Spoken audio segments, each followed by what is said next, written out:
Well, that's not a good sound. If you find that your fluid's low, where does it go? How do you know? We're going to talk about engine oil, coolant, and transmission fluid. But first, I'm going to turn this off. Now, since we have that noise, let's start by checking the engine oil. There's nothing on the dipstick. I've seen that plenty of times. Now, if you find when you pull your engine oil dipstick while on a flat level surface, you either have low oil or even no oil on the dipstick, that's telling you that your engine oil is low and you could potentially have a leak. Something to think about though is on newer vehicles, typically you're going to go approximately 5,000 to 7,000 miles on an oil change. It's common.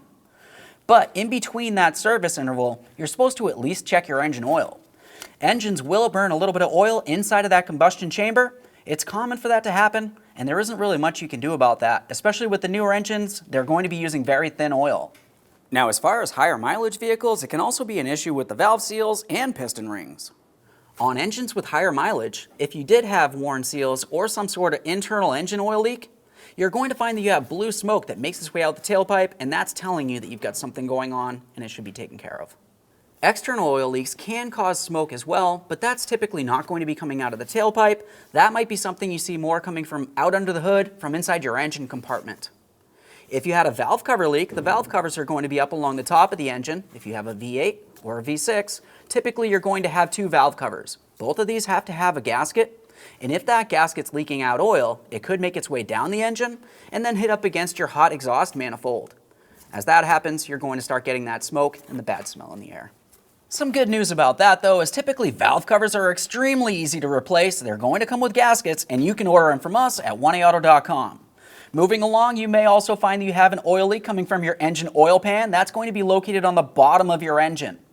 That's where the drain plug is going to be located, and you know exactly where it is because if you've ever done your own oil change, you're going to have the drain plug right on the bottom of that. There's going to be a gasket in between the engine oil pan and the engine itself, and that gasket's common to leak. Typically when that leaks, it's not going to make its way up towards the exhaust manifolds, but if it does make its way down along the bottom of the engine and your exhaust runs under there for some reason, once again, you're going to get that smoke making its way up.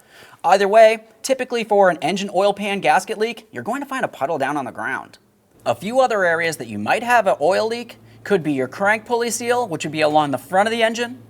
You might have a rear main seal, which is along the back side of the engine, which is almost impossible to see unless you either pull the engine or remove the transmission to gain access along the back side, or you might have an internal leak on your intake gasket seal.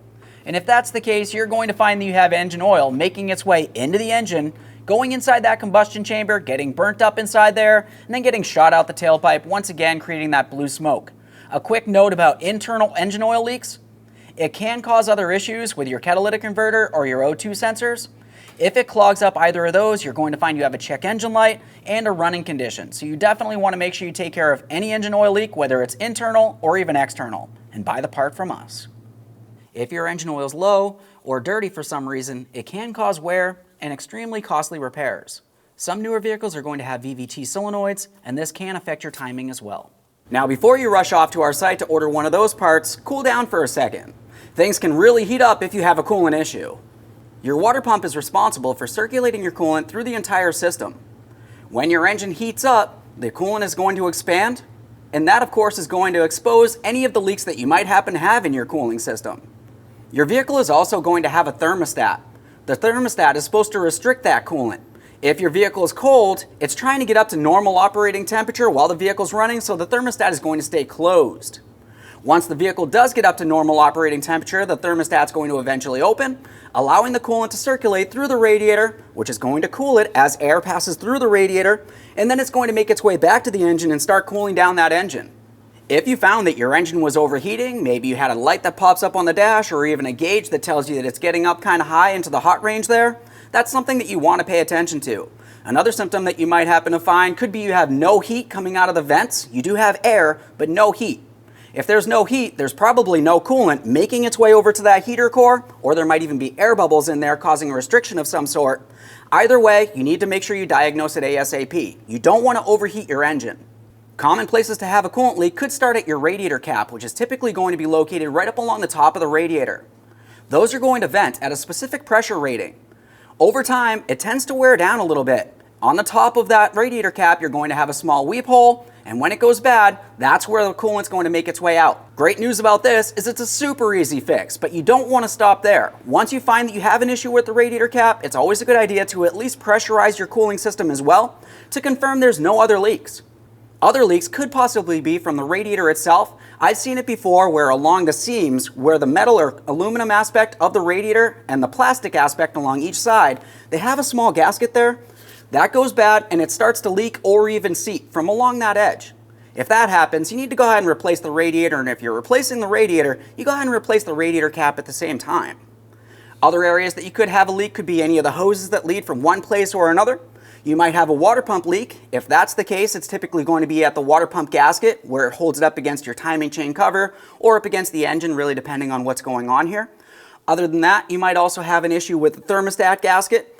The thermostat is typically going to be inside of a housing, which is attached to something, and if something's attached to another part, it should have a gasket, especially if it has fluid behind it. So you want to pay attention to these areas. Those are external leaks. If coolant makes its way into the engine, it could mix with the engine oil, which could be very dangerous. Typically, the coolant's going to sit down low inside the bottom of the oil pan. The oil's going to rise above. It floats on top, right? Now, of course, for the oil pickup, it has a small screen way down at the bottom of the oil pan, and that's going to pick up the coolant first and start shooting it up into the engine. It's supposed to be lubricating things, but the coolant's not going to do any good for that. Aside from that, you might have an internal coolant leak that makes its way into the combustion chamber. If that's the case, you're going to find that you have thick white smoke blowing out the tailpipe. If you've got thick white smoke, you definitely have an issue with the internal coolant leak, and it's probably your head gasket. If you find when inspecting your spark plugs, most of them are dirty like this, but one of them is clean like this one right here, you could have an internal coolant leak. It's acting as a detergent and cleaning the spark plug. You'd want to definitely check that out. Now, if you do need any coolant related parts, make sure you order them from us. Now let's shift gears and we're going to talk about transmission related issues. The first thing you need to do if you feel like you're having a transmission issue would be to pull over to a safe area on a flat level surface with the vehicle running and check your transmission fluid.